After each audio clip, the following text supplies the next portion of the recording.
Welcome back to our interviews with Aijaz Ahmad, asking the question, what would a rational foreign policy for the United States look like? Aijaz, at the core of much of U.S. foreign policy is the assumption that the United States needs its military prowess to defend its oil interests, whether it's directly the interests of oil companies, whether it's a question of pipelines, or just sort of geopolitical strategic objectives.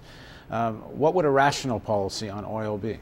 Couple of things there, Paul. First of all, I think the oil question is the one area where it is very difficult to distinguish between domestic policy and foreign policy. Let's talk about the foreign policies side of it, and then I'll come to the domestic side. We should recognize that oil is no more important for the United States than it is for any other country, especially other industrialized countries or industrializing countries. In fact, the US has many advantages that Japan or China don't have. So US actually speaks from a position of power and strength, including domestic production and having resources of oil very close to its borders. And rather safe supply from its northern neighbor, Canada, the number one supplier of oil. That's right, and southern one in Mexico. So it actually has a position of strength, and its superiority in this area is not nearly as threatened as people pretend. That's one.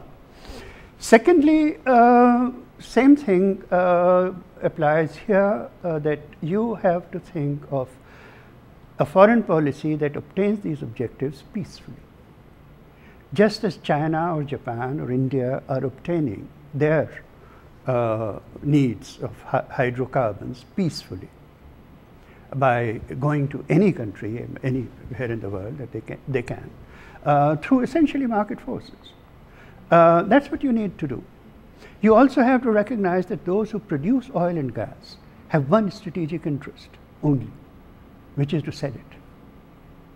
So it's not as if oil supplies and gas supplies are going to disappear if you don't police them. They'll be on the world market. Other countries have reconciled themselves to buy their oil and gas on the world market. The United States should do the same. It's not like U.S. dominance in the Middle East is reducing the price of oil. It's actually increasing. Quite the opposite. Quite the opposite. Our experience is that every time there is an exercise or threat of exercise of U.S. military power, the price of oil goes up. And so on. To what extent does a real rational foreign policy mean taking on oil companies? Because certainly the lobbyists for oil companies and military arms producers like foreign adventures. Well, I would say that is what I meant by, you really cannot separate here the foreign policy interests and domestic policy objectives. I think it is absolutely uncontrovertible that the US economy has suffered a great deal from it. The US people have suffered a great deal from these high prices of oil. But US oil corporations have gained a lot. And in the process, those whom the United States considers its enemies, Russia or Iran or Venezuela, have made a hell of a lot of money. So it's a completely irrational policy that we have. Unless you run an oil company. In order, that's what I meant. It's not a national foreign policy. It's a policy that serves the weapon and oil interests. So it's not a national foreign policy, and in that sense, it's irrational. To serve a bunch of corporations is not your national interest. And it's at the expense of the American people. But, Paul, you also, I must say that a rational policy on oil will have to take on not only the oil corporations, but deeply embedded social habits of profligacy, of overuse of oil in the United States. You will have to cut down your consumption. I mean, the Americans would have to cut down their consumption of oil drastically. And how does that happen without major government intervention? Is there any way a free market can have that kind of reduction of oil? Oh, absolutely not. Absolutely not.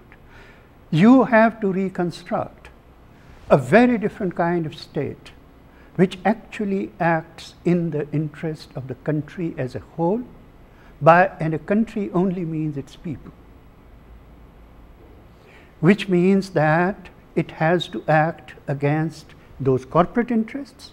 It also has to teach the people of the United States that being 5% of the population and consuming 25% of the world's oil is untenable, and they must get off this. It must have a comprehensive policy for reduction of energy use. It must have controls of supply, demand, prices. You're going to need a very different kind of interventionist state. The one thing that the Americans, even liberal Americans, refuse to entertain as something completely unrealistic. I won't name people, but very liberal, very progressive people who have written entire books on US foreign policy simply do not raise this question. About using government to directly regulate Absolutely. how energy is used, Absolutely. how to reduce it. Absolutely. Well, As it's sacrilegious. As many other countries do, and are doing more and more. The Indian government is deeply involved in regulating supplies, demands, prices, and getting more and more deeply into it. Soon enough, I think we'll have rationing. And I don't think people are going to really rise up against it.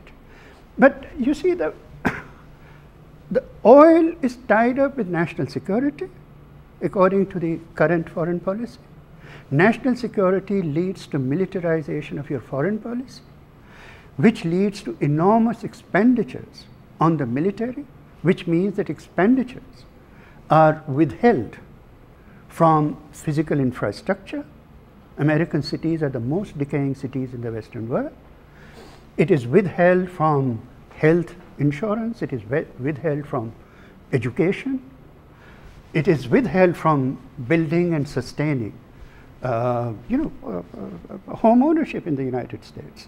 So what you need is a very comprehensive government policy in which the government leads the people. The historic task of a government is to lead the people towards a common national interest in which some people may grumble because it doesn't serve their interests. So there you are talking of a high degree of regulation, and I don't think there is any answer to the energy problem without combining the transformation of a foreign policy abroad with complete revamping of domestic policy. Thank you, and thank you for joining us for this first part of our series of interviews with Aijaz Ahmad on what would be a rational foreign policy for the United States. Over the course of the U.S. elections, the Real News will be asking just these questions to the candidates and to their supporters, and we hope you'll join us for that. If you'd like to see more Real News, don't forget there's a donate button just over here, and we hope you'll click it.